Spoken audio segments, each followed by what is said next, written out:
அவர் சகலவற்றையும் செய்து முடிக்கும் ஆற்றல் உடைய தெய்வம் அவர். ஆமென். இந்த மாலை வேளையிலும் சற்று நேரம் சிந்திக்கும்படிக்கு ஆமென் தொடர்ச்சியாக நாம் சிந்தித்து வருகிறது போலவே மத்தேயு எழுதின சுவிசேஷம் 25வது அதிகாரத்துக்கு நேராக சிந்தைகளை திருப்பிக் கொண்டு ஆமென் அதனுடைய 1 முதல் 3 வரை உள்ள வசனங்களை வாசிக்கலாம். Gospel according to Matthew chapter 25 verses 1 to 3. அப்பொழுது பரலோக ராஜ்யம் தங்கள் தீவட்டிகளை பிடித்துக் கொண்டு மணவாளனுக்கு எதிர்கொண்டு போக புறப்பட்ட 10 கன்னிகைகளுக்கு ஒப்பாயிருக்கும். அவர்களில் 5 பேர் புத்தியுள்ளவர்களும் 5 பேர் புத்தி இல்லாதவர்களுமாய் இருந்தார்கள். புத்தி இல்லாதவர்கள் தங்கள் தீவட்டிகளை எடுத்துக்கொண்டு போனார்கள், எண்ணெயோ கூட கொண்டு போகவில்லை. Thank you. Hallelujah. இந்த இடத்துல ஆமென் கடந்த வாரத்திலிருந்து நம்ம இந்த பகுதியை தியானித்து வருகிறோம். இந்த பகுதியில் சொல்லப்பட்ட புத்தியுள்ளவர்கள் புத்தி இல்லாதவர்கள் 10 கன்னிகைகள் இருந்தார்கள். 5 பேர் புத்தியுள்ளவர்கள், 5 பேர் புத்தி இல்லாதவர்கள். ஆமென். புத்தியுள்ளவர்கள் ஆயத்தப்பட்டு கல்யாண வீட்டுக்குள்ளே பிரவேசித்தாங்க. எதற்காக காத்திருந்தார்களோ அதை அடைந்து கொண்டார்கள். புத்தி இல்லாதவர்கள் எதற்காக காத்திருந்தாங்களோ எதிர்பார்த்திருந்தாங்களோ அதற்குள்ளே அவர்கள் பிரவேசிக்க முடியவில்லை. இந்த புத்தி இல்லாத அனுபவம் என்றால் என்ன?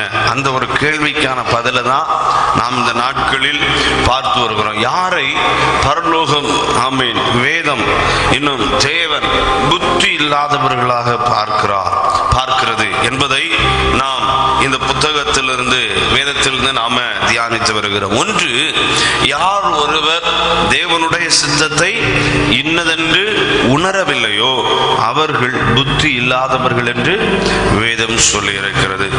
2, ஆவிக்குரிய வாழ்க்கையை ஆவியானவரா துணையினாலே ஆரம்பித்து மாம்சத்தினாலே நடப்பித்துக் கொண்டிருக்கிறவர்களை பரலோகம் புத்தி இல்லாதவர்கள் என்று சொல்லுகிறது. 3வது காரியம் ஆமென் நாம் வேதத்தில் வாசிக்கிற பொழுது நித்திய உயிர்த்தெழுதலின் நம்பிக்கை இல்லாதவர்களை புத்தி இல்லாதவர்கள் என்று வேதம் கற்றுத்தருகிறது. ஆமென். இன்னும் 4வது நாம் பார்க்கிற பொழுது வேதத்தில் பார்த்தோம் ஆமென் இந்த உலக பொருள்கள், இந்த உலக பொருள்களை சேர்த்து வைத்துவிட்டு இல்லாவிட்டால் ஆமென் இம்மைக்குரிய ஆசீர்வாதங்களை பெற்று அது என் ஆத்துமாவை பூரிப்பாக்கும் மகிழ்ச்சியாக்கும் என்று எண்ணம் கொள்ளுகிறவர்களை புத்தி இல்லாதவர்கள் என்று வேதம் சொல்லி இருக்கிறது. அதாவது உலக பொருள் என் ஆத்துமாவுக்கு பலம் தரும், உலக பொருள் என் ஆத்துமாவை பலப்படுத்தும், மகிழ்ச்சியாக்கும், பூரிப்பாக்கும், அதற்கு பலன் சேர்க்கும் என்று ஒருவேளை நினைப்போம், மகிழ்ந்து களிகூறுவோம் என்றால் வேதம் சொல்லி இருக்கிறது நம்மை மதிகேடர்கள் புத்தி இல்லாதவர்கள் என்று வேதம் சொல்லி இருக்கிறது.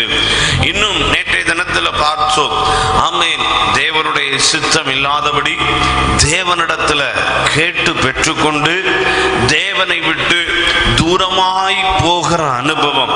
ஆமென். இன்னும் ஆமென் பாருங்கள் ஆமென் பின்மாற்ற அனுபவத்தில் இருக்கிற மனிதர்கள் ஆமென் விரும்புகிறதும் செய்கிறதையும் ஆசைப்பட்டு வாழ்கிற வாழ்க்கை என்பது புத்தி இல்லாதவர்களுடைய வாழ்க்கை. தேவனை விட்டு தூரமாய் போகிறவர்களை வேதம் புத்தி இல்லாதவர்கள் என்று சொல்லி இருக்கிறது. இவ்வளவு காரியங்களையும் நாம் வேதத்திலிருந்து பார்த்தோம். இன்றைக்கும் ஒரு சில காரியங்களை ஒரே ஒரு பாயிண்ட் ஆமென் அதை குறித்து நாம வேதத்திலிருந்து சற்று நாம் தியானிக்க போகிறோம். நீங்கள் அதை மத்தேயு எழுதின சுவிசேஷ புத்தகத்துக்கு நேராக சிந்தைகளை திருப்பி அதனுடைய 23வது அதிகாரத்திலே வாசிக்கிற பொழுது 16, 17, 18, 19, 20 வசனங்களை நாம் வாசிக்கலாம். குருடரான வழிகாட்டிகளே உங்களுக்கு ஐயோ! எவனாகிலும் தேவாலயத்தின் பேரில் சத்தியம் பண்ணினால் அதனால் ஒன்றுமில்லை என்றும், எவனாகிலும் தேவாலயத்தின் பொன்னின் பேரில் சத்தியம் பண்ணினால் அவன் கடனாளி என்றும் சொல்லுகிறீர்கள். மதிகேடரே, குருடரே, எது முக்கியம்? பொன்னோ, பொன்னை பரிசுத்தமாக்குகிற தேவாலயமோ? மேலும் எவனாகிலும் பலிபீடத்தின் பேரில் சத்தியம் பண்ணினால் அதனால் ஒன்றுமில்லை என்றும், எவனாகிலும் அதன் மேல் இருக்கிற காணிக்கையின் பேரில் சத்தியம் பண்ணினால் அவன் கடனாளி என்றும் சொல்லுகிறீர்கள். மதிகேடரே, குருடரே, எது முக்கியம்? காணிக்கையோ, காணிக்கையை பரிசுத்தமாக்குகிற பலிபீடமோ? ஆகையால் பலிபீடத்தின் பேரில் சத்தியம் பண்ணுகிறவன் அதன் பேரிலும் அதன் மேலுள்ள எல்லாவற்றின் பேரிலும் சத்தியம் பண்ணுகிறான். இந்த இடத்துல அருமையான வசனம், ஆண்டவராகிய இயேசு கிறிஸ்து தம் வாய்களை திறந்து சொன்ன வார்த்தைகள் சொல்லப்பட்டிருக்கிறது. இந்த இடத்திலையும் ஒரு கூட்டரை பார்த்து ஆமென், ஆண்டவராகிய இயேசு கிறிஸ்து மதிகேடரே, அதாவது புத்தி இல்லாதவர்களே, அறிவில்லாதவர்களே என்று அழைக்கிறதை இந்த இடத்துல பார்க்க முடிகிறது. அந்த வார்த்தைகளை பாருங்கள். ஆமென், மதிகேடரே, குருடரே, மதிகேடரே, குருடரே என்று ஆமென் அழைக்கிறதை பார்க்க முடிகிறது. யாரை இப்படி ஆண்டவராகிய இயேசு கிறிஸ்து சொல்லுகிறார் அப்படின்னு பார்த்தோம்னா, நீங்கள் பார்க்கிற பொழுது அன்றைக்கு இருந்த பரிசேயர்கள், ஆசாரியர்கள், சதுசேயர்கள் இவர்கள் எல்லாருமே என்ன சொல்லி இருக்கிறாங்க? ஆமென், முக்கியத்துவம் எதற்கு கொடுக்க வேண்டுமோ அதற்கு முக்கியத்துவம் கொடுக்காதபடிக்கு, எதற்கு முக்கியத்துவம் கொடுக்க கூடாதோ அதற்கு முக்கியத்துவங்களை கொடுத்து அன்றைக்கு போதனை செய்து வந்தார்கள். ஃபார் எக்ஸாம்பிள், எடுத்துக்காட்டாக நீங்கள் பார்க்கிற பொழுது ஆமென், ஒரு முறை ஆமென் ஆண்டவராகிய இயேசு கிறிஸ்து ஒரு விருந்து வீட்டுக்கு போயிருக்கிறார். விருந்துக்காக அழைக்கிறாங்க. இயேசுவுக்கும் அவருடனே இருந்த சீஷர்களுக்கும் பலருக்கு விருந்து ஆயத்தம் பண்ணப்படுகிறது. அந்த இடத்துல பரிசேயர்கள் வருகிறார்கள். அந்த இடத்துல அநேகர் வருகிறாங்க, திரள் கூட்டத்தினர் வருகிறாங்க. அந்த இடத்துல வீட்டுக்குள்ள போய் சாப்பிடுறதுக்கு போகும்போது சீஷர்கள் என்ன செய்தாங்க? கையெல்லாம் கழுவாம என்ன செய்யறாங்க? போறாங்க. உடனே பரிசேயர்கள் ஆமென் பெரிய கம்ப்ளைண்டா கொண்டு வர்றாங்க இயேசுவின் இடத்துல. உம்முடைய சீஷர்கள் என்ன செய்யல? கை கழுவாம என்ன செய்ய போறாங்க? சாப்பிட போறாங்க. பெரிய கம்ப்ளைண்டா கொண்டு வர்றாங்க. அந்த நேரத்தில் ஆண்டவராய் இயேசு கிறிஸ்து அழகாய் அவர்களுக்கு போதிக்கிறத பார்க்க முடிகிறது. என்ன சொல்லி கொடுத்தார்? ஆமென், பாரம்பரியத்தை என்ன செய்யாதீங்க, பின்பற்றாதீங்க.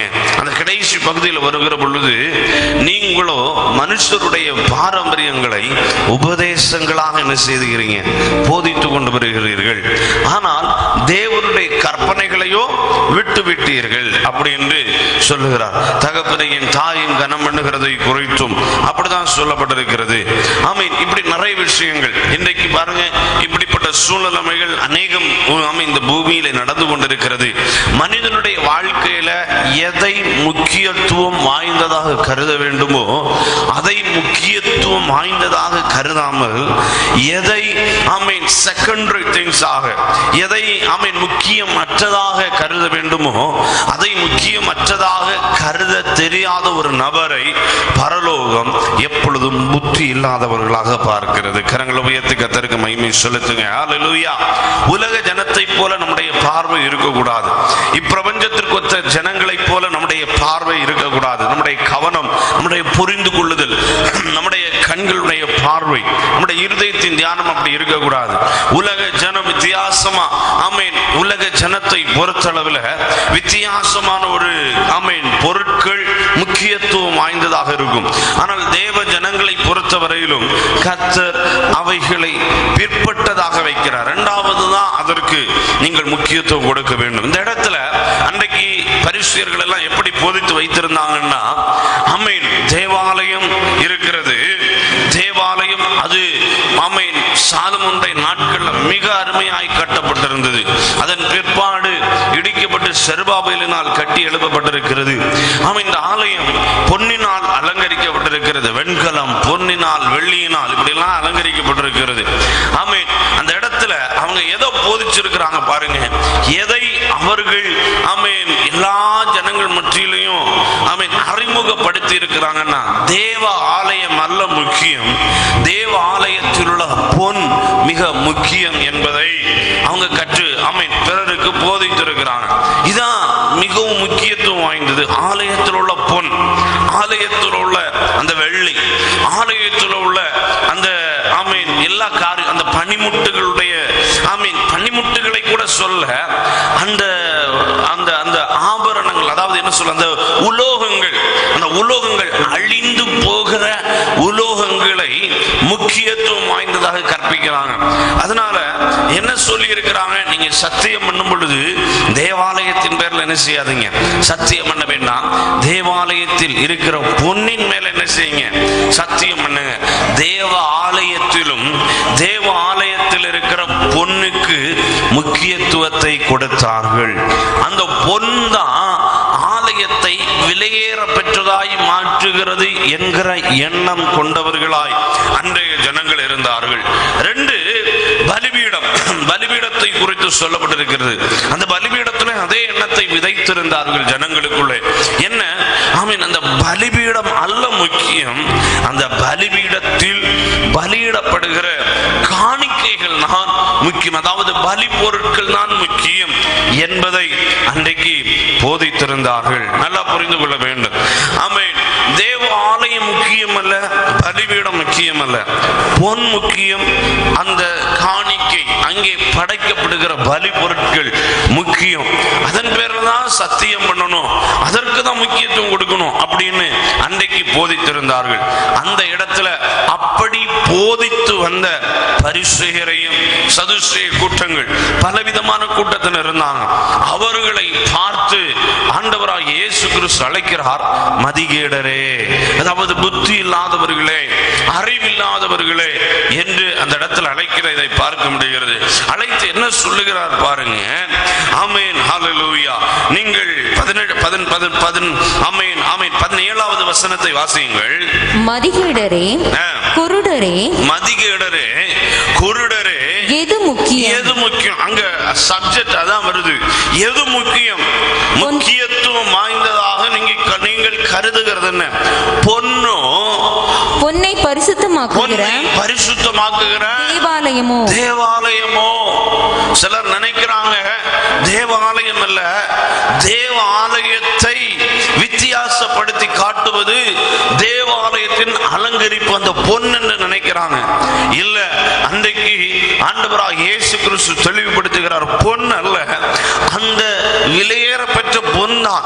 ஆனால் அந்த பொன்னையும் பரிசுத்தமாக்குவது தேவனுடைய ஆலயம். கரங்களை உயர்த்தி கர்த்தருக்கு மகிமை செலுத்துங்க. அப்படி தேவனுடைய பொன் இல்லாட்டா தேவனுடைய ஆலயம் எப்படி இருக்கும் அப்படின்னா, ஆமென், ஏன் தேவாலயத்துக்கு முக்கியம் என்றால், தேவாலயத்தில் ஆமென் தங்கி இருக்கிறது தேவனுடைய பிரசன்னம், சர்வ வல்லவருடைய பிரசன்னம். எத்தனை பேர் கர்த்தருக்கு மகிமை செலுத்துறீங்க? ஆமென். ஒருவேளை கேட்கலாம், இந்த தேவாலயத்தின் பொன்னை, இந்த வெள்ளியை, இந்த பனிமுட்டுகளை, இந்த உலோகங்களை எடுத்து மாத்தினா தேவாலயம் எப்படி இருக்கும் அப்படின்னு கேட்கலாம். நீங்கள் ஏசாயாவின் தீர்க்கதரிசன புஸ்தகம் 66வது அதிகாரம் அதனுடைய 1-2 வசனங்களை வாசிக்கிற பொழுது அங்கே தீர்க்கதரிசி அழகா கேட்கிற தேவாலயத்தை குறித்த, ஆமீன், தேவனுக்கு எப்படி ஆலயம் கட்ட முடியும் பாருங்க, வாசிங்கள்.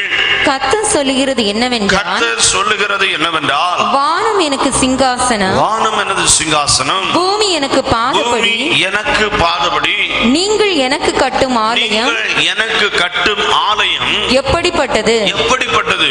நான் தங்கியிருக்கும் ஸ்தலம், நான் தங்கியிருக்கும் ஸ்தலம் எப்படிப்பட்டது? எப்படிப்பட்டது? என்னுடைய கரம், என்னுடைய கரம் இவைகளை எல்லாம் சிருஷ்டித்ததினால் இவைகள் எல்லாம் உண்டாயின என்று கர்த்தர் சொல்லுகிறார். ஆனாலும் சிறுமைப்பட்டு ஆவியில் நொறுங்குண்டு என் வசனத்துக்கு நடுங்குகிறவனையே நோக்கி பார்ப்பேன். கரங்களை உயர்த்தி கர்த்தருக்கு மகிமை செலுத்துங்க. ஹல்லேலூயா. இந்த இடத்துல ஆண்டவர் அந்த இடத்துல அழகாய் தீர்க்கதரிசியின் மூலம் 8வது நூற்றாண்டில், கிறிஸ்துவுக்கு முன் 8வது நூற்றாண்டில் இதே விதமான நம்பிக்கைகள் இருந்த பொழுது ஆண்டவர் அவர்களை பார்த்து கேட்டார், நீங்கள் எனக்கு கட்டப்போகிற ஆலயம் எப்படிப்பட்டது? எப்படிப்பட்ட ஆலயத்தை கட்டுவீங்க? வானம் எனது சிங்காசனம், பூமி எனக்கு பாதபடி. ஆண்டவர் ஒரு கன்விக்ஷனா, நிச்சயமான ஒரு இலக்கணத்தோட அந்த இடத்துல சொல்லுகிறார், வானம் எனக்கு சிங்காசனம், பூமி எனக்கு பாதபடி. அப்படின்னா ஆமென், நீங்கள் எனக்கு கட்டுகிற ஆலயம் எப்படிப்பட்டதா இருக்க போகிறது? எப்படி நீங்க கட்ட போறீங்க? எவ்வளவு பெருசா கட்டுவீங்க? உங்களால எவ்வளவு பெருசா கட்ட முடியும்? ஆண்டவர் கேட்கிறார். ஆமென். ஆமென் சாலமோனை பார்த்து ஆலயம் கட்டுகிறதற்கு ஒரு உந்துதலை ஏவுதலை கொடுக்கிற பொழுது தாவீதுனுடைய ஜெபத்தினாலும் தாவீதுனுடைய வாஞ்சையினாலும் நாத்தான் தீர்க்கதரிசியின் மூலம் தாவீதுக்கு பதில் சொல்லுகிறார். தாவீதுக்கு நாத்தானை பார்த்து சொல்லுகிறார், இப்படி நான் நல்ல ஒரு வீட்டுல வாசஸ்தலத்தில் இருக்கிற பொழுது தேவனுடைய பெட்டி பாழாய் கிடக்கிற ஒரு வாசஸ்தலத்துக்குள்ளே கூடாரத்துக்குள் கிடக்கிறது என்கிற வாஞ்சை. அப்போ தேவ பிரசன்னம் தங்குகிற இடம் மகிமையா இருக்கணும் அப்படிங்கிறது தாவீதுனுடைய எண்ணம். அந்த எண்ணத்தினால் தாவீது கேட்கிற நான் இதை செய்ய போறேன். நாத்தான் சொல்லுகிறார், உன் மன விருப்பத்தின்படி செய்யும் கர்த்தர் அதை உமக்கு வாய்க்க செய்வார், அதை அருளி தருவார் என்று சொல்லுகிறார். ஆனால் அன்றைய தினமே நாத்தான் வேலுக்கு கர்த்தருடைய வார்த்தை உண்டாகி அவன் தாவீதினிடத்தில் வந்து சொல்லுகிறான், இல்லை கர்த்தர் உமக்கு வீட்டை கட்டுவாராக, அநேக ரத்தம் உம்முடைய கரத்தில் இருக்கிறது நிமித்தமாக நீர் கர்த்தருக்கு ஆலயத்தை என்ன செய்யக்கூடாது, கட்டக்கூடாது. உமக்கு பத்சேபாளிடத்தில் பிறந்த குமாரனா இருக்கிற சாலமோன் எனக்கு ஆலயத்தை கட்டுவான் என்று கர்த்தர் அந்த கட்டளையை பிறப்பிக்க அந்த வார்த்தையை தாவீது பெற்றுக்கொண்டு ஆலயத்துக்கான சகல பணிமுட்டுகளையும் சேகரித்து வைக்கிறான். அப்பொழுது நாத்தானை பார்த்து கர்த்தர் சொன்ன வார்த்தை என்ன தெரியுமா, என்னுடைய பாதம் அமரும்படிக்கு பூமியில் எனக்கு ஒரு ஆலயம் கட்ட வேண்டும். அந்த எருசலேம் ஆலயத்தை குறித்து சொல்லுகிற பொழுது ஆண்டவர் சொன்ன வார்த்தை தெரியுமா, இவ்வளவு மகிமையான ஆலயம், இவ்வளவு பெரிய ஆலயம், எத்தனை கோடிகள் செலவழித்து கட்டப்பட்ட ஆலயம், மகிமையான ஆலயம், சிறந்து விளங்கணும். ஆனால் அதை குறித்து சொல்லுகிற பொழுது ஆண்டவர் சொன்னார், என் பாதம் அமருவதற்கு ஒரு ஆலயம் வேண்டும். அந்த பாதம் அமருகிற ஆலயத்துல தான் ஆண்டவர் வாக்கு பண்ணினார், என் செவிகள் திறந்தவைகளாய் இருக்கும், என்னுடைய கண்கள் திறந்தவைகளாய், என்னுடைய செவிகள் கவனிக்கிறவைகளாய் இருக்கும். ஆகவே இந்த ஸ்தலத்தை நோக்கி ஏறெடுக்கப்படுகிற எந்த விண்ணப்பத்திற்கும் பதில் உண்டு என்று கர்த்தர் சொல்லி இருந்தார். ஹல்லேலூயா! அப்படிப்பட்ட மகிமையான ஆலயம், எவ்வளவு அழகான ஆலயம். இந்த ஆலயத்துல அன்றைக்கு ஆரம்ப நாட்களில் இருந்த ஜனங்களுக்கு தெரிந்ததெல்லாம் தேவ பிரசன்னம், தேவ மகிமை, தேவனுடைய அசைவாடுதல், தேவனுடைய பலத்த கிரியைகள். இந்த ஆலயத்துக்குள்ள யாரும் அவ்வளவு சீக்கிரம் பிரவேசிக்க முடியாது. துணிகரமாய் ராஜா பிரவேசித்தால் கூட அவன் குஷ்டரோகம் படுவான், தேவனால் தண்டனைகளை பெறுவான். அவ்வளவு தேவனுடைய கிரியைகளினால் நிரப்பப்பட்டிருந்த தேவாலயம் நாட்கள் வருடங்கள் கடைந்த பொழுது ஜனங்களுக்கு ஒரு நிர்விசாரம் வந்து, ஆலயம் அல்ல முக்கியம், அதில் இருக்கிற பொன் முக்கியம். ஆமென், ஆமென். நல்லா புரிந்து கொள்ளணும். ஆலயம் அல்ல முக்கியம், அதில் இருக்கிற பொன் முக்கியம். இப்போ இவங்களுக்கு அதில் பொன், அதில் வெள்ளி, அதான் விலையேற பெற்றது. தேவ பிரசன்னம் யாருக்கும் விலையேற பெற்றதல்ல. தேவனுடைய அசைவாடுதல் யாருக்கும் விலையேற பெற்றதல்ல. தேவனுடைய கிரியைகள் யாருக்கும் தேவையில்லை. அப்படிப்பட்ட நாட்கள் அன்றைக்கு இருந்தார்கள். அவர்களை பார்த்து பரலோகத்தின் தேவன் சொன்னார், நீங்கள் புத்தி இல்லாதவர்கள், தேவ பிரசன்னம் இல்லாம, தேவனுடைய நடத்துதல் இல்லாத வாழ்க்கை, தேவனுடைய வழி நடத்துதல் இல்லாத அனுபவங்கள், தேவனுடைய அசைவாடுதல் இல்லாத அனுபவங்கள், தேவனுக்கும் நமக்கும் தொடர்பில்லாத அனுபவங்கள், வெறும் பெயரளவில் மாத்திரம் தேவனுடைய ஆலயம் என்று விளங்கி அதற்குள்ளே எந்த தேவனுடைய அசைவும் இல்லாமல் அதனுடைய பொன்னிற்கும் வெள்ளிக்கும் மாத்திரம் மிகுந்த பெரிய ஒரு விலையேற பெற்ற கனத்தை கொடுப்போம் என்றால் வேதம் சொல்லி இருக்கிறது, நம்மை போல புத்தி இல்லாதவர்கள் வேறு யாரும் இருக்க முடியாது. ஹல்லேலூயா! ஆமென். இந்த பொன்னுக்கு முக்கியத்துவம் கொடுத்தாங்க. ஆமென். அதனால நடந்தது என்ன தெரியுமா, இந்த பொன்னை சத்துருக்களுடைய கரத்துல கர்த்தர் ஒப்பு கொடுத்தார். கரங்களை உயர்த்தி கர்த்தருக்கு மகிமை செலுத்துங்க. ஆமென். முதலாம் நூற்றாண்டுல தானே எருசலேம் தேவாலயம் இடிக்கப்பட்டு, ஆமென், தீக்குளித்தப்பட்டு, ஆமென், ஆமென், ஆமென், எவ்வளவு உபத்திரவங்கள் நடைபெற்றது. ஆமென், ஆமென். எல்லா விதமான பொன்களையும் உருக்கி எடுத்து கொண்டு போனார்களாம். ஆமென். தேவாலயத்திலிருந்து அவ்வளவு பெரிய காரியம். ஏன் தெரியுமா? கர்த்தருக்கு கொடுக்க வேண்டிய இடத்தை உலக பொருளுக்கு கொடுத்தாங்க.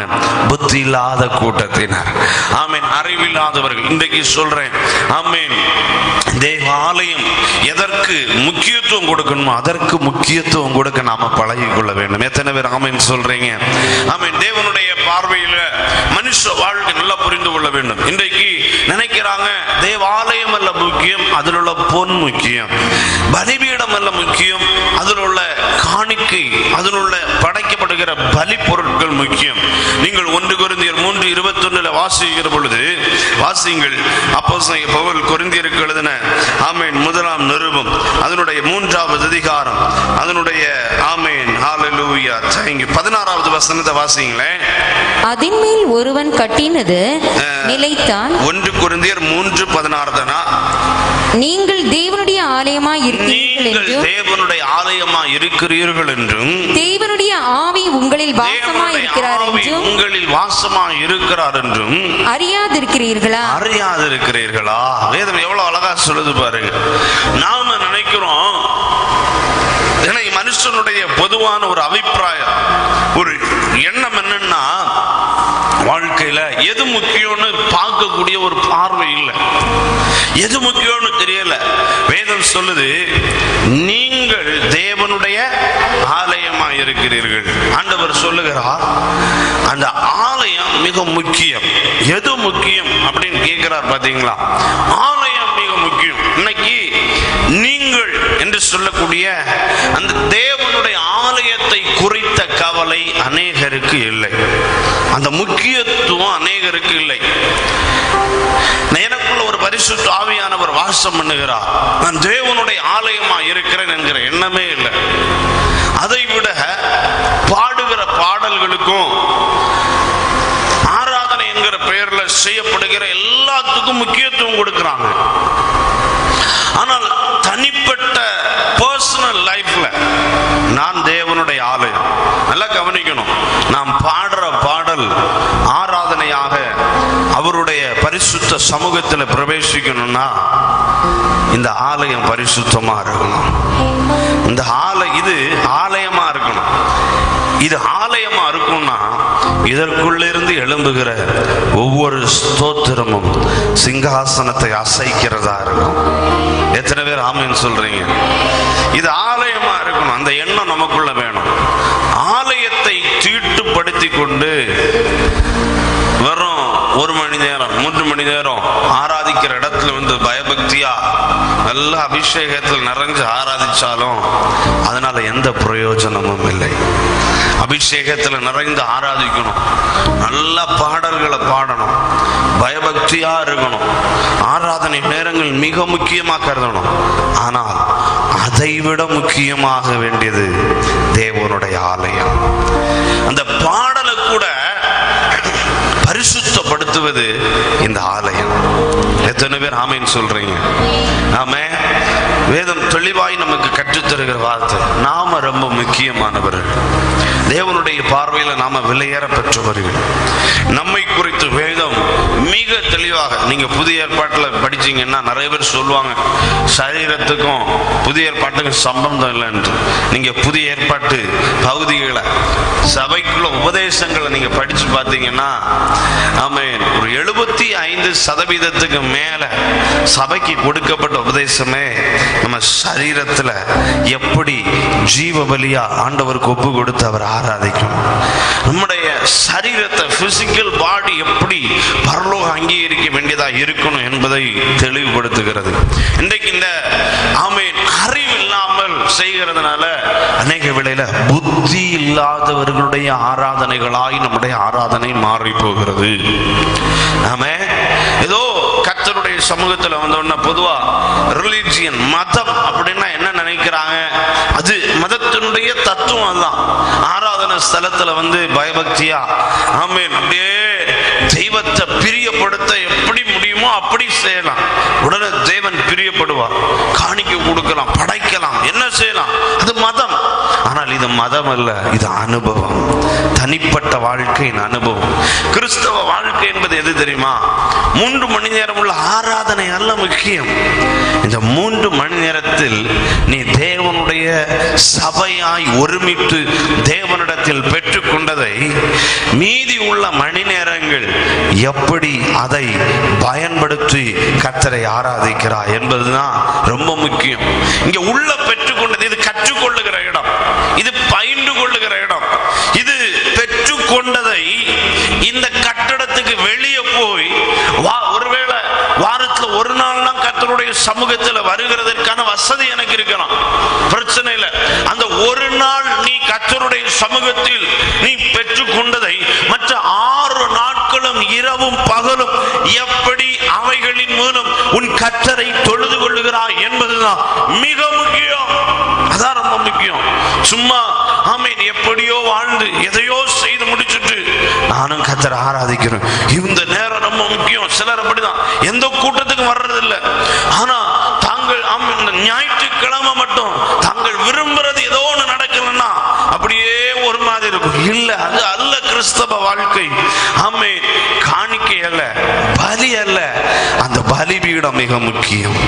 ஆமென். பொன் அல்ல, அங்கே இருக்கிற தேவ ஆலயம் மிக முக்கியம் என்பதை பரிசுத்த ஆவியானவர் நமக்கு இன்றைக்கு அறிவுறுத்துகிறார். கரங்களை உயர்த்தி கர்த்தருக்கு மகிமை செலுத்துங்க.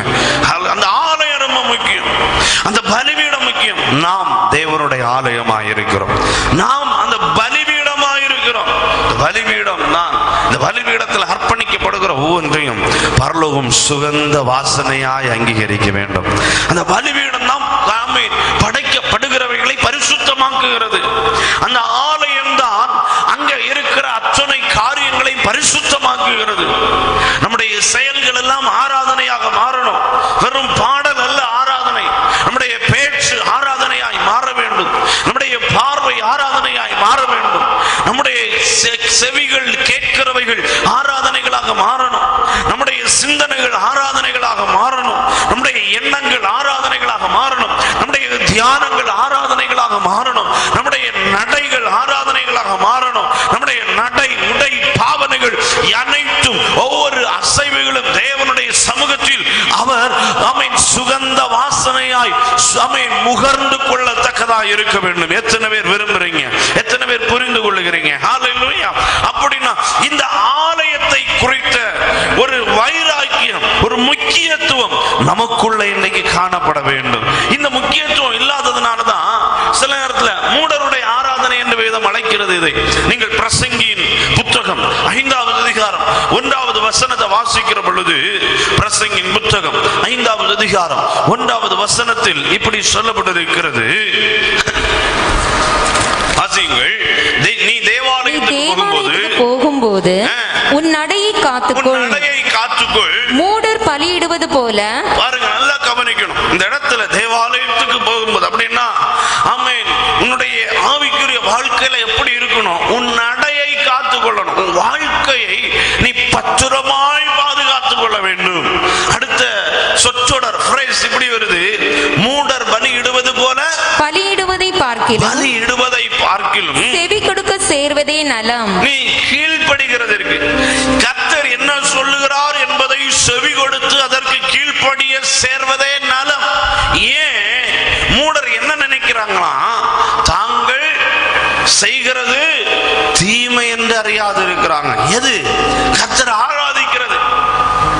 தேவாலயத்துக்கு போறது தீமை ஆகுமா? வேதம் சொல்லுது ஆகும். எப்போ? தன் நடையை காத்து கொள்ளாத ஆராதனை தீமையா இருக்கும். நல்லா புரிந்து கொள்ளணும். வேதம் சொல்லுது தன் நடையை காத்து கொள்ளாத ஆவிக்குரிய வாழ்க்கை it is evil, தீமையா இருக்கும். வேதம் சொல்லுது தீமை செய்கிறவர்கள் மேல் தேவ கோபாக்கினை வருமா. வாசிங்க ரோமாபுரியாருக்கு எழுதப்பட்ட நிருபம் அதனுடைய 14வது அதிகாரம். ரோமர் 14வது அதிகாரத்துக்கு நேராக உங்கள் சிந்தைகளை திருப்பிக் கொள்ளுங்கள். Thank you Jesus, hallelujah. ரோமாபுரியாருக்கு அப்போஸ்தலனாகிய பவுல் எழுதுகிற பொழுது 14வது அதிகாரம் 13:4 வாசியுங்கள். 13:4 உனக்கு நன்மை உண்டாகும் பொருட்டு உனக்கு நன்மை உண்டாகும் பொருட்டு அவன் தெய்வ ஊழியக்காரனாய் இருக்கிறான். தேவ ஊழியக்காரனா இருக்கிறான். நீ தீமை செய்தான், நீ தீமை செய்தால் பயந்திரு. பயந்துரு. பட்டயத்தை அவன் விருதாவாய் பிடித்திருக்கவில்லை. பட்டயத்தை தேவனுடைய ஊழியன் வெறுமையாய் பிடித்திருக்கவில்லை. தீமை செய்கிறவன் மேல் தீமை செய்கிறவன் மேல் கோபாக்கினை வர பண்ணும்படி கோபாக்கினை வரப்பண்ணும்படி அவன் நீதியை செலுத்துகிற அவன் நீதியை செலுத்துகிற தெய்வ ஊழியக்காரனாய் இருக்கிறானே. தேவ ஊழியக்காரனா இருக்கிறானே என்று வேணும் சொல்லி இருக்கிறது. அப்போ தீமை செய்கிறவன் மேல என்ன வரும்? தேவ கோபாக்கினை. நீங்கள் எபேசியர் 5வது அதிகாரம் 6வது வசனத்தை வாசிக்கிற பொழுதும் அங்கேயும் பார்க்க முடியும். பாருங்கள், எபேசியர் 5வது அதிகாரம் 6வது வசனத்தில் ஆவியானவர் கற்றுத் தருகிறதை பாருங்கள். இப்படிப்பட்டவைகளின் நிமித்தமாக கீழ்ப்படியாமையின் பிள்ளைகள் மேல் தேவ கோபாக்கினை வருவதால் எப்படிப்பட்டது? மேல சொல்லப்பட்டிருக்கிறபடி ஆமென் ஹalleluya. வேசித்தனம், மற்றந்த அசுத்தம், பொருளாசை, வம்பு, புத்தியினமான பேச்சு, பரியாசம், விபச்சாரக்காரன், அசுத்தன், விக்கிரகாராதனைக்காரன், பொருளாசைக்காரன், ஆமென், இப்படிப்பட்டவைகள் நிமித்தமாக கீழ்ப்படியாமையின் பிள்ளைகள் மேல என்ன வரும்? தேவ கோபாக்கினை வரும். இன்னும் கொலோசியருக்கு அப்போஸ்தலனாகிய பவுல் நிருபம் எழுதுகிற பொழுது அங்கே என்ன சொல்லுகிறார்? 3வது அதிகாரம் 5-6 வசனங்களை வாசிக்கிற பொழுது ஆகையால் விபச்சாரம், அசுத்தம், மோகம், துர்ச்சை, விக்கிரக ஆராதனையான பொருளாசை ஆகிய இவைகளை பூமியில் உண்டு பண்ணுகிற உங்கள் அவயவங்களை அழித்து போடுங்கள். இவைகளின் பொருட்டே கீழ்ப்படியாமையின் பிள்ளைகள் மேல் தேவ கோபாக்கினை வரும். மீண்டும் மீண்டும் சொல்லப்பட்டிருக்கிறது பாருங்க. தீமை செய்கிறவன் மேல தேவ கோபாக்கினை வரும். கீழ்ப்படியாமையின் பிள்ளைகள் மேல தேவ கோபாக்கினை வரும். இன்னும் ரோமாபுரியாருக்கு எழுதப்பட்ட நிருபம் 2வது அதிகாரம் ஆமென் 8வது வசனத்தில் சொல்லப்பட்டிருக்கிறது. சண்டைக்காரராய் இருந்து சத்தியத்திற்கு கீழ்ப்படியாமையில் அநியாயத்திற்கு கீழ்ப்படிந்திருக்கிறவர்களுக்கோ உக்கிர கோபாக்கினை வரும் என்று சொல்லப்பட்டிருக்கிறது. இப்படி வேதம் அநேகம் சொல்லி இருக்கிறது. அப்படி என்றால் தேவ கோபாக்கினைக்கு காரணம் சில நேரத்தில் நடையை காத்து கொள்ளாத ஆவிக்குரிய வாழ்க்கை என்பதை தெய்வ பிள்ளைகள் மறந்து போகக்கூடாது. கரங்களை உயர்த்தி ஆமென் சொல்லுங்க. இன்னும் தீமையை குறித்து பார்க்கிற பொழுது ஆவிக்குரிய வாழ்க்கையில் நடையை காத்துக்கொள்ளாத ஆராதனை, ஆவிக்குரிய வாழ்க்கை வாழ்க்கையை காத்துக்கொள்ளாத ஆவிக்குரிய வாழ்க்கை, இன்னும் சுபாவத்தை காத்துக்கொள்ளாத ஆவிக்குரிய வாழ்க்கை, தேவாலயமாக சரீரத்தை பேணாத ஆவிக்குரிய வாழ்க்கை, இன்னும் சொல்ல போனால் வேதம் உபாகமத்தில் தீமை என்று சொல்லுகிற பொழுது சொல்லப்பட்டிருக்கிறது. ஆமென் ஹalleluya. நீங்கள் எது தீமை தெரியுமா? ஆமென், நீங்கள் அறியாத சத்தியத்தை உங்களுக்கு போதித்து நீங்கள் அறியாத தேவர்களுக்கு நேராக உங்களை இழுத்து கொண்டு போய் நீங்கள் அறியாத செழிப்பை உங்களுக்கு ஒருவன் காட்டுவானானால் அந்த சத்தத்தை கீழ்ப்படிந்து நீங்கள் அவனை பின்பற்றி போவீர்களானால் அது உங்களுக்கு தீமையா இருக்கும் என்று வேதம் சொல்லி இருக்கிறது. இந்த இரவு வேளையில் என்னை கேட்கிற தேவனுடைய பிள்ளைகளே, வாழ்க்கையில எது முக்கியம் என்பதை தெரிந்து கொள்வதற்கு பரிசுத்த ஆவியானவர் நமக்கு உதவி செய்வாராக. ஏன்னா எது முக்கியம் என்பதை தெரிந்து கொள்ளாமல் இருக்கிறவர்களை பரலோகம் புத்தி அற்றவர்கள், அறிவில்லாதவர்களாய் பார்க்கிறது. வாழ்க்கையில எதை முக்கியத்துவப்படுத்துகிறோம் என்பது முக்கியம். கர்த்தருக்கு ஆராதனை செய்வதற்கு முன்பு ஆராதனை செய்கிற நான் எப்படி இருக்கிறேன் என்பது ரொம்ப முக்கியம். என்னை கர்த்தர் பார்க்கிறார். ஆபேலும் காயினும் கர்த்தருக்கு காணிக்கை கொண்டு போனார்கள். வேதம் சொல்லி இருக்கிறது, கர்த்தர் ஆபேலையும் அவன் காணிக்கையும் அங்கீகரித்தார். காணிக்கையை அங்கீகரிக்கிறதற்கு முன்பு கர்த்தர் அந்த காணிக்கை யார் கொடுக்கிறார்கள், எந்த பலிபீடத்தில் படைக்கப்படுகிறது என்பதை பரலோகத்தின் தேவன் பார்க்கிறார். இன்றைக்கு இந்த இரவு வேளையில கர்த்தரை ஆராதிக்கிறது நல்லது, கர்த்தருக்கு என்று வாழுகிறது நல்லது, ஒரே ஒரு வாழ்க்கை அவருக்கு அர்ப்பணிக்கிறது நல்லது, அவருக்கு கொடுக்கிறது நல்லது. ஆனால் அவருடைய ஆலயமாகிய நான், அவருடைய பலிபீடமாகிய நான் எப்படி இருக்கிறேன் என்பதை தேவனுடைய சமூகத்தில் இருந்து உட்கார்ந்து ஆராய்ந்து பார்த்து ஒவ்வொரு மணி துளி வேளைகளிலும் தேவனுடைய ஆலயம் தீட்டுப்படாதபடிக்கு, தேவனுடைய ஆலயத்தில் விருத்த சேதனம் இல்லாதவனும் ஆமென் ஹalleluya ஆமென் ஆமென் ஆமென் ஆமென் சத்துருக்களும் பிரவேசியாதபடிக்கு இன்றைக்கு நாம் பாதுகாத்து கர்த்தருக்கு உண்மையான ஆராதனை செலுத்த வேண்டும். இன்னும் மத்தேயு எழுதின சுவிசேஷ புத்தகத்திலே ஆமென் நமக்கு நன்றாக தெரியும். மலை பிரசங்கத்தில் ஆண்டவராய் இயேசு கிறிஸ்து ஆமென் பொருளாதாரத்தை குறித்த நல்ல கற்றிருந்தார். ஆமென் ஒருவரும் கவலைப்பட வேண்டாம். 20 ஆமென் அதனுடைய 6வது அதிகாரம் 25வது வசனத்தை வாசியுங்கள். மத்தேயு 6வது அதிகாரம் 25வது வசனத்தை வாசிக்கிற பொழுது, ஆகையால் எண்ணத்தை உண்போம் எண்ணத்தை குடிப்போம் என்று உங்கள் ஜீவனுக்காகவும் எண்ணத்தை உடுப்போம் என்று உங்கள் சரீரத்துக்காகவும் கவலைப்படாதிருங்கள் என்று உங்களுக்கு சொல்லுகிறேன். ஆகாரத்தை பார்க்கிலும் ஜீவனும் உடையை பார்க்கிலும் சரீரமும் விசேஷித்தவைகள் அல்லவா? ஆமென். எது முக்கியம் என்பதை இந்த இடத்துல சொல்லுகிறார். வாழ்க்கையில எது முக்கியம் என்பதை பார்க்கணும். ஆமென். ஆகாரத்தை பார்க்கிலும் ஜீவன் முக்கியம். கரங்களை உயர்த்தி கர்த்தருக்கு மகிமை செலுத்துங்க. இன்றைக்குள்ள சமுதாயத்தில் நிறைய பேர் என்னன்னா ஆமென் ஜீவனை விட ஆகாரத்தை முக்கியத்துவம் வாய்ந்ததாக நினைக்கிறாங்க. வேதம் சொல்லி இருக்கிறது ஆகாரம் அல்ல முக்கியம், ஆகாரத்தை காட்டிலும் ஜீவன் முக்கியத்துவம் வாய்ந்தது. இன்னும் பாருங்க, உடை அல்ல முக்கியம், உடையை பார்க்கலாம் சரீரம் ரொம்ப முக்கியம். எத்தனை பேர் ஆமென் சொல்றீங்க? ஆமென். சரீரம் மிக முக்கியமானது, ஜீவன் மிக முக்கியமானது. இந்த முக்கியத்துவத்தை இன்னைக்கு அப்படியே மாத்தி போட்டுறாங்க. ஆமென் ஆமென். சாப்பாட்டுக்கான கவலை, ஆமென். அடுத்து ஆமென் உடைக்கான கவலை, ஆமென் ஆமென் ஆமென். இப்படி சொல்லிட்டே போகலாம் இந்த காரியங்களை. வேதம் சொல்லி இருக்கிறது எது முக்கியம் வாழ்க்கையில, எது விசேஷித்தது. இதனுடைய கிரேக்க வார்த்தை பார்த்தீங்கன்னா எது முக்கியத்துவம் வாய்ந்தது? நம்முடைய ஜீவன் முக்கியத்துவம் வாய்ந்தது. 2 நம்முடைய சரீரம். ஆமென். ஏற்கனவே நான் ஒரு பைபிள் ஸ்டடியில இதை பத்தி நாங்கள் ஆமென் பார்த்தோம். அதே போலவே ஒரு வஸ்திரத்தை நாம போடுறதுனால நாம அழகா இருக்க கூடாது. கரங்களை உயர்த்தி ஆமென் சொல்லுங்க பார்க்கலாம். எப்படி அதனுடைய தத்துவம் எப்படின்னா, இந்த வஸ்திரத்தை நாம் போட்டதுனால வஸ்திரம் என்ன செய்யணும்? வஸ்திரத்துக்கு அழகு. இந்த வஸ்திரத்தை நாம் போட்டதுனால அதுக்கு அழகா இருக்கணும். இந்த வஸ்திரத்தை போட்டதுனால தான் நீ அழகா இருக்க அப்படின்னு சொன்னா அதுல ஏதோ ஒரு பிரச்சனை இருக்குன்னு அர்த்தம். ஆமென். வஸ்திரத்தினுடைய நோக்கத்தையே இன்னைக்கு நிறைய பேர் மறந்துட்டாங்க. வஸ்திரம் எதற்கு கொடுக்கப்பட்டது? ஏதேன் தோட்டத்துல நிர்வாணிகளா இருக்கிறோன்னு பயந்து ஓடுறாங்க. அந்த நேரத்தில் அவங்களாட்டு கொஞ்சம் முயற்சி எடுக்கிறாங்க. டப்பு டப்புன்னு பார்த்தாங்க, கொஞ்சம் இலைகளை எடுத்தாங்க, பின்னடிச்சு போட்டாங்க. வெயில் பட்டோன்னு என்ன செய்து போச்சு, மறைக்கிறதுக்கு முடியல. 2வது ஆண்டவர் பார்த்தா, நீ உன் முயற்சி எல்லாம் ஒண்ணுக்கும் உதவாதுப்பா, நான் உனக்கு நல்ல ஒரு வஸ்திரத்தை தாரேன் என்று ஆமென் ஒரு தோல் ஆடை என்ன செய்தார்? கொடுத்தார். எதுக்கு? மானத்தை மறைக்கிறது.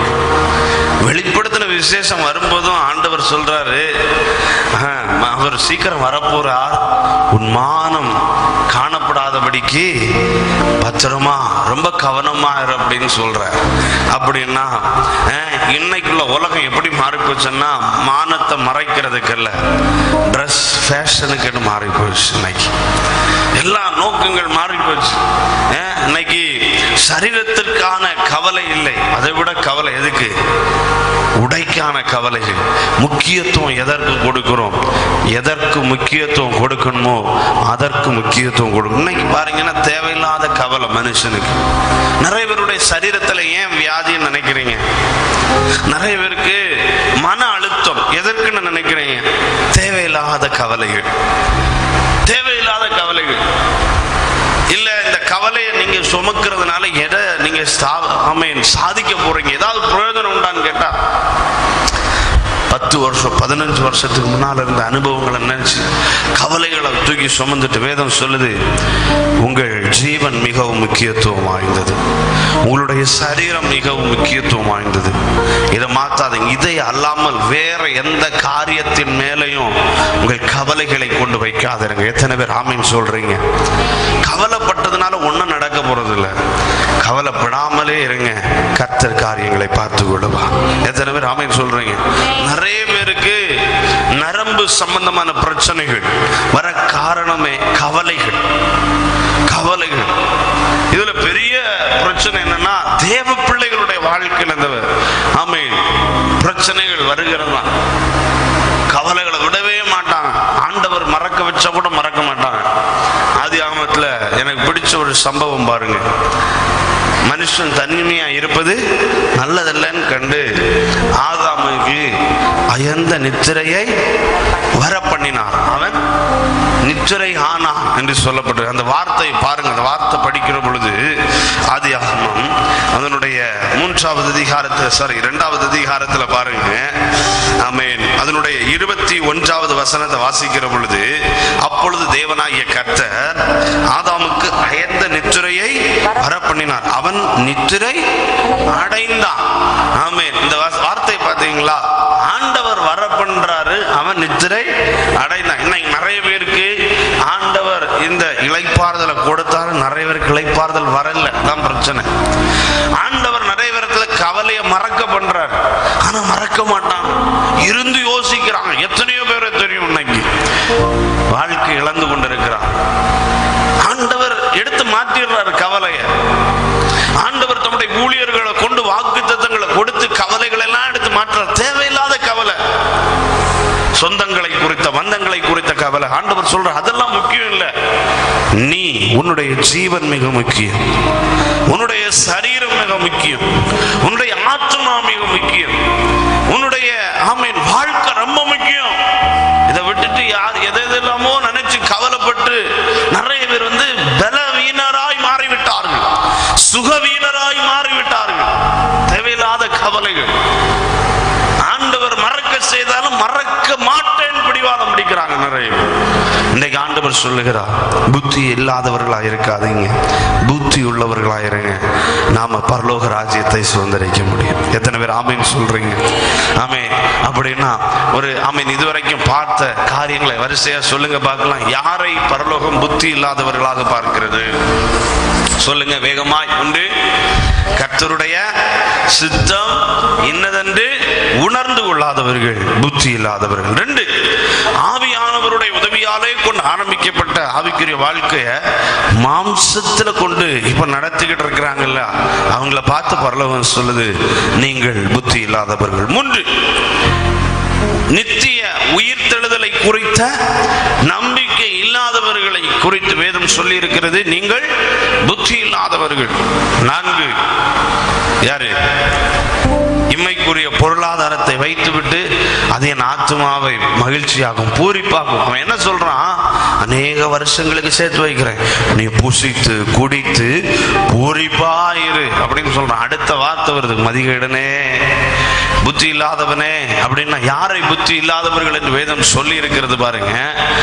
உலக பொருளாதாரத்தை வைத்து தன் ஆத்மாவை மகிழ்ச்சியாக்கும்னு நினைக்கிற ஒருத்தனை பார்த்து பரலோகம் சொல்லுது, நீ புத்தி இல்லாதவன்.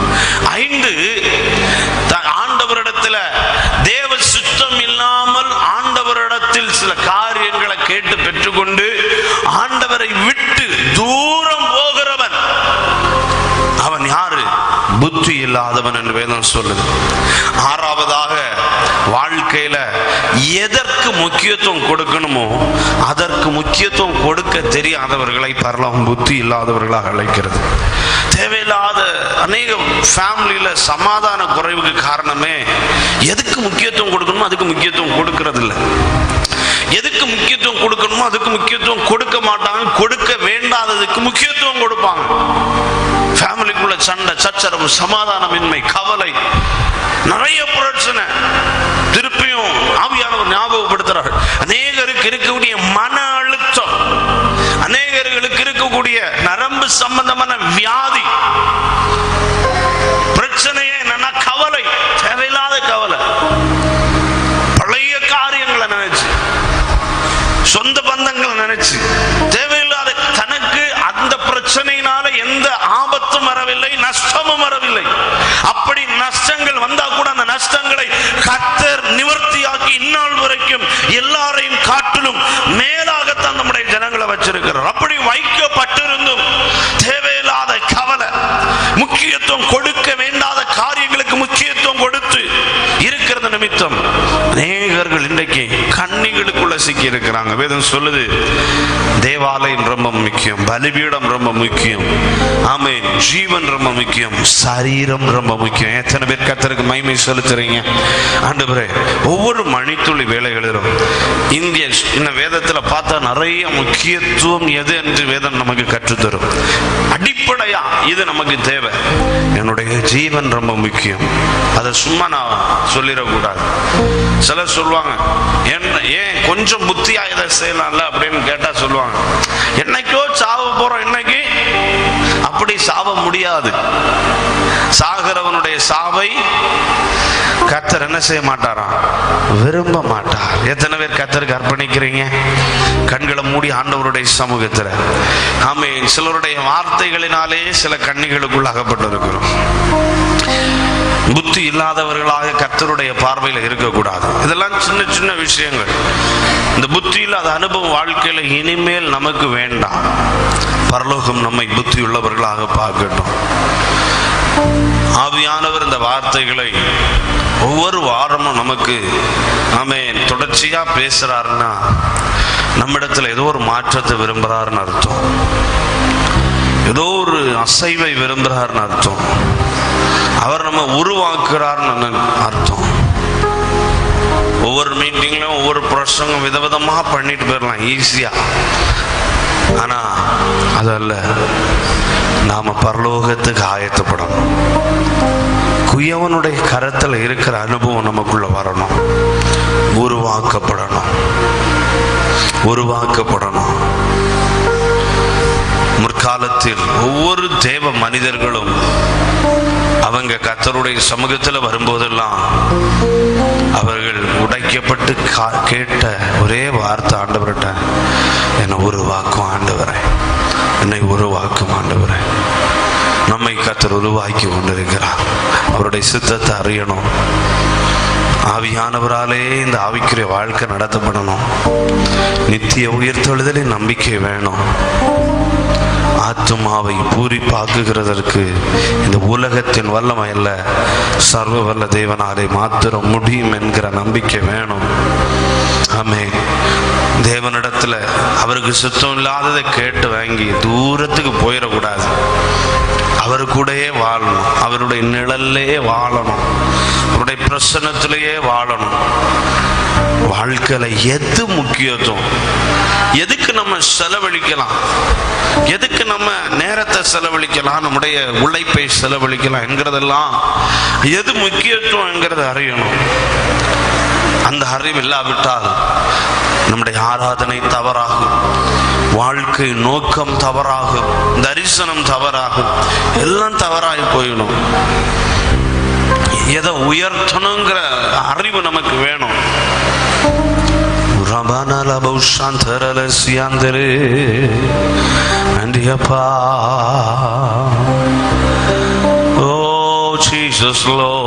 சொல்லுங்க, கவலைகளை எல்லாம் ஆண்டவருடைய சமூகத்தில் இறக்கி வச்சிருங்க. கவலைகள் எல்லாம் சுமந்துட்டு இருக்காதீங்க. முக்கியத்துவம் இல்லாத எல்லா காரியங்களையும் இறக்கி வைங்க. இன்றைக்கு உங்க சிரசுல இருந்து இறக்கி வைங்க. உங்க ஜீவன் ரொம்ப முக்கியம். உங்க சரீரம் ரொம்ப முக்கியம். ஓ ரபனா சதரனே, என் நோய்களை சிலுவாயிலே சுமந்து தீர்த்தீரையா. என் நோய்களை சிலுவாயிலே சுமந்து தீர்த்தீரையா. ஐயா சுமந்து தீர்த்தீரையா. ஐயா சுமந்து தீர்த்தீரையா. என் விண்ணப்பத்தை கேட்பவரே, என் கண்ணீரை காண்பவரே, சுகம் தருபவரே, இயேசுவின் நாமத்தினாலே ஸ்தோத்திரம் ஏசையா.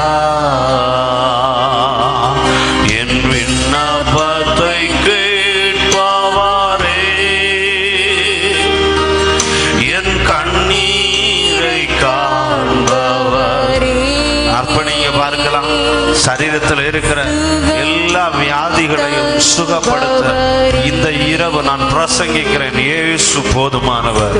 ஆமென். ஏசையா, கவலைகள் எல்லாம் இறங்கி வை.